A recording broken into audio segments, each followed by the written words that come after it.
Allez, bonjour à tous. Alors là, je vous fais une petite vidéo pour tous les possesseurs de Fiat Ducato, Boxer, enfin voilà, tous les Citroën de 2001 et après, certains modèles suivant les pare-chocs, suivant ceci. Voilà, en fait, moi j'ai découpé mon pare-choc parce que là, juste derrière, on voit c'est l'intercooler, l'intercooleur ou l'intercolaire. Bref, c'est un radiateur qui refroidit l'air qui a été compressé par le turbo en fait. Que le turbo, lui, quand il compresse l'air, ça chauffe l'air. Et faut savoir que plus il y a d'air frais au moment de la combustion, meilleur est le rendement du moteur, meilleures sont ses performances puisque la combustion est meilleure, tout ça. Enfin bref, c'est assez compliqué et voilà, moi à mon niveau, enfin voilà, je sais que c'est un radiateur qui a besoin beaucoup d'air frais pour refroidir, l'air pour la combustion du moteur. Et du coup, sur ces modèles-là, et ben, il est en grande partie bouché, pour pas dire, à 50 bouché presque. Et c'est vraiment dommage. Donc j'avais fait cette modif-là dans le premier que j'avais, le 2,8 litres JTD, dans le premier, et j'avais vu vraiment une belle différence. Et là, bah, j'ai décidé de pas refaire la même chose, repercer quand même le pare-choc, mais faire vraiment un gros trou et puis, y trouver une grille pour y mettre dedans. Alors c'est sûr, bon, c'est pas c'est les goûts et les couleurs, après, bref, on s'en fout. Et là, c'est le but, c'est d'avoir, gagné un petit peu quelques chevaux qui sont perdus, donc vous n'avez pas gagné, 30 chevaux avec cette modif, mais, Ça pousse. je veux pas m'avancer parce que voilà, j'ai rien pour mesurer. Il faudra vraiment prendre les mesures avant et après et encore que quand c'est pris, c'est avec une soufflerie, donc c'est pas des conditions réelles. Enfin bref, on s'en fout. Et à 380, vous n'êtes pas encore à la moitié de l'accélération.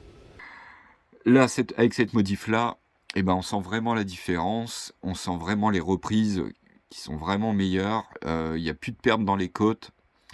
Enfin là, franchement, moi je le conseille.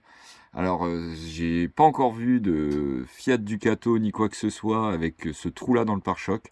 Alors, je pense que maintenant si j'en vois, bah, je me dis que, bah, peut-être qu'ils auront vu ma vidéo. Mais voilà, franchement, vous allez voir, ou faites l'essai rouler sans pare-choc et vous verrez, remettez une plaque d'immatriculation quand même, mais vous verrez, vous allez voir franchement la différence, c'est quand même flagrant. C'est quand même flagrant.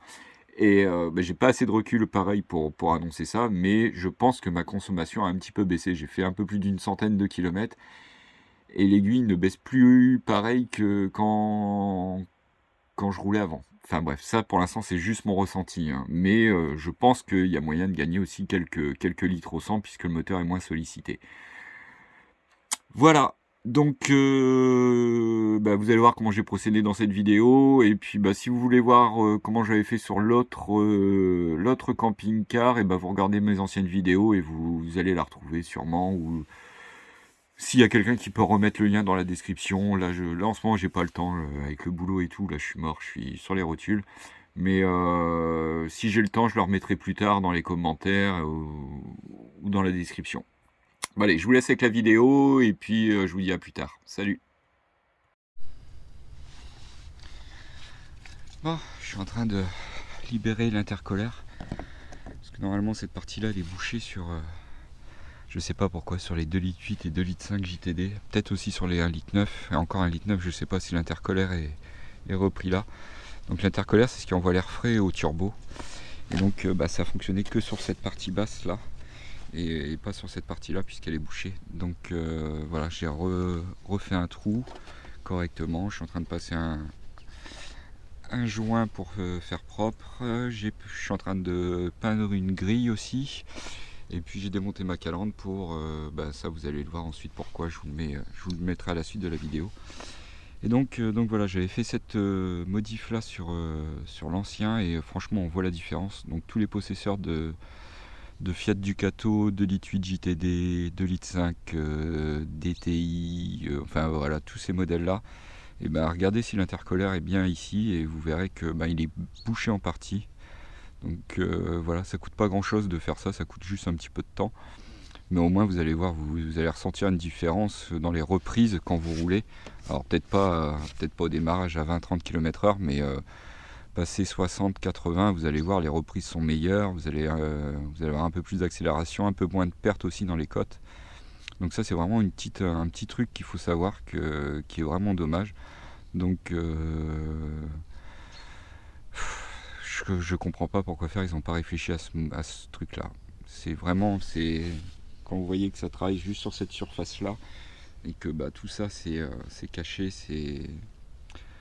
c'est pas mis à l'air libre. Enfin bref, chacun son boulot, mais je vois pas pourquoi faire, ils n'y ont pas pensé.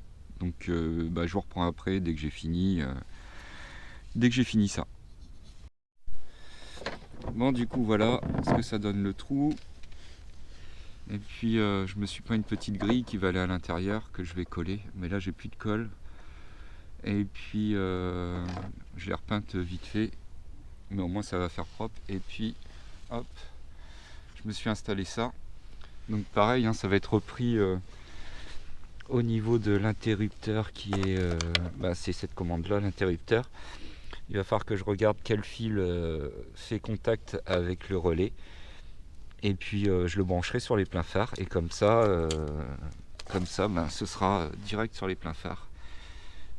Et j'ai découpé l'ancienne calandre, donc hop, la chute elle est là.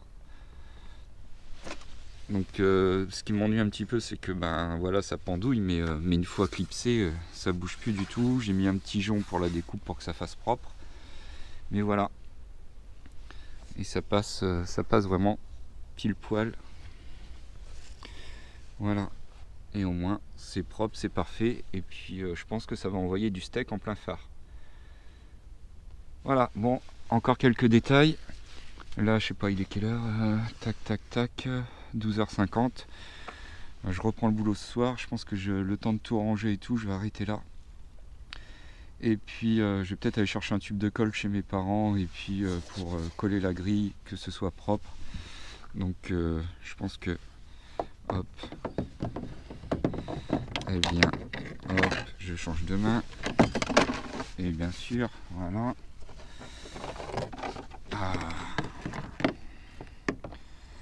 Une main c'est pas évident, je vous reprends. Hop. Et donc voilà ce que ça va donner. Donc ça va faire propre. Et puis le temps que la colle elle tienne, je vais passer une vis dedans. Et puis je vais mettre un tasseau en travers là, de haut en bas, pour que ça la plaque et que ça prenne le temps de coller. Et puis ça va faire beaucoup plus propre qu'un trou comme ça. Et puis au moins il n'y aura pas de projection dedans, ou beaucoup moins avec les graviers. Donc je suis content, ça avance. Le tout c'est de trouver la motivation, mais au moins je pense que là ça va être top, ça va éclairer vraiment parfaitement.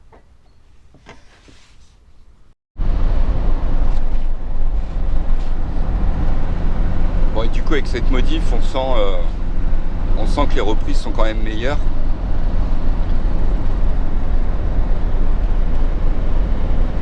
Il y a moins de pertes dans les côtes. Les reprises sont meilleures quand même. C'est pas un coup de pied au cul non plus, hein. On gagne pas 30 chevaux avec ça, hein. Mais vous voyez là, avant en quatrième, il avait beaucoup plus de mal que ça. Que là maintenant, il accélère bien. Je passe même la cinquième et c'est quand même déjà mieux. Avant j'étais obligé de repasser souvent la 4, mais là maintenant il la tient. Donc ça c'est plutôt cool, et ouais, c'est pas grand chose, c'est juste une petite découpe à faire dans le pare-choc, mais au moins on sent une petite différence. Alors sur l'ancien camping-car, ça posait pas trop de problème parce que il était beaucoup plus léger, moins de prise au vent avec la capucine. Et là, avec la capucine, le poids en plus et tout, c'est des petits trucs qui font la différence. Et surtout, c'est que c'est pas nocif pour le moteur, bien au contraire, la combustion est meilleure puisqu'il y a plus d'air frais. Et voilà, c'est pas des trucs où on modifie les réglages de turbo ou autre. Là, c'est vraiment, franchement, c'est vraiment mieux. Voilà.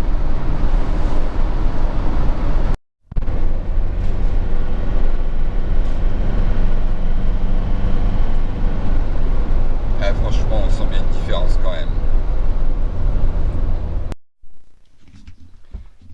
Bon, alors là il est 9h30, je viens de faire ma nuit de boulot. Je ne travaille pas la nuit prochaine, du coup je pense que je vais changer ces lanterneaux là. Celui-là, l'occultant il est complètement mort. Ils sont opaques, on voit rien du tout à travers, et je vais aussi changer celui-là. Donc je vais faire les deux en même temps. Donc j'avais déjà fait une vidéo sur comment le changer. Là, ok, c'est du BTR. Et ben je vais chercher tout ça, et puis on va démonter ça et changer ça tout de suite. Allez, c'est parti. Bon bah voilà, du coup il est hop 10h45 et celui-là est fait. Hop. Donc à une main c'est pas évident, mais voilà. Hop, on descend la barre et les deux petits crochets de verrouillage, l'occultant, la moustiquaire. Voilà, c'est parfait. Et du coup l'autre j'ai dû le coller parce qu'en fait hop, ça c'est fait. J'ai dû tricher un petit peu parce que là-bas voilà, ça passe juste à la lumière. J'aurais bien aimé mettre ce côté là que ça s'ouvre dans l'autre sens, mais du coup voilà, j'ai dû le coller et je dois retrouver un petit support pour le bloquer ici. Là j'ai fait avec les moyens du bord pour l'autre côté, mais voilà, je vais trouver un moyen, et ce qui fait que je peux pas me mettre au lit pour aller dormir. C'est pas grave, on va faire autre chose. De toute façon je travaille pas ce soir, donc voilà, heureusement je me suis habillé en vieux truc. Je me suis mis de la bonne colle. C'est foutu, enfin c'est un vieux truc, mais bon. Et je vais me trouver un petit bâton pour tenir ici, et puis attendre que ça prenne, Et j'en ai profité aussi pour démonter la parabole. Donc voilà, donc il n'y a plus de parabole, ça y est, tout est retiré. Voilà, j'ai plus qu'à finir là-dedans et c'est parfait. Bon, là on est quelques jours plus tard. Là on est lundi, il est 14h. Donc ça y est, ça a bien collé. Et donc ouais, je pouvais en fait cette partie là ici, c'est trop épais, ça passe pas avec la lumière. Déjà là c'est vraiment limite avec l'interrupteur. Vous voyez, c'est vraiment pile poil. Donc j'ai préféré faire comme ça dans ce sens-là. Alors je sais pas si c'est les meilleurs des modèles, mais c'est un petit peu chiant pour l'ouvrir à une main en fait. Il faudrait faut appuyer la barre et puis il faudrait que l'autre main elle le pousse. Donc je trouve pas ça super top comme modèle. Bon, en tout cas, ils cachent bien de la lumière, c'est parfait. Ils sont mieux que les autres. Je peux apercevoir le ciel à travers, donc ça c'est parfait. Ensuite, hop. Ensuite, j'ai installé une partie du solaire. Hop, ça c'est mes heures, on s'en fout. Voilà. Donc j'ai installé une partie du solaire. Et puis il me reste encore des petits trucs à installer. Le TP-Link, alors là franchement j'en suis super content. Donc vous pouvez y aller les yeux fermés. Tous les commentaires que j'ai eu sous ma vidéo sont que du positif. Et tout ce que je lis partout là-dessus c'est vraiment que du positif. Donc je vous remets le lien dans la description si vous voulez le modèle exact. Mais voilà, si vous trouvez ça ailleurs, prenez ailleurs, il n'y a pas de souci. Mais voilà, et puis je vais vous mettre aussi une capture d'écran parce que j'ai bougé de place et j'ai voulu tester un petit peu plus proche du centre-ville. Et du coup, vous allez voir ce que ça donne. Voilà, donc prochaine vidéo, la pose du panneau solaire, comment j'ai fait, et puis pourquoi j'ai choisi cet équipement-là en solaire. Enfin, vous verrez, je vais tout vous expliquer. Revenir à du basique et voilà. Bref, allez, j'arrête là. Du coup, la vidéo, je sais pas quand est-ce qu'elle sortira. Peut-être vendredi ou samedi, je sais pas. Enfin bref. Allez, portez-vous bien. Bonne fête de fin d'année, tout ce que vous voulez. Enfin bref, tout tout le gratin. Enfin, une année meilleure que 2021, on va dire. De toute façon, bah allez, je coupe. Salut!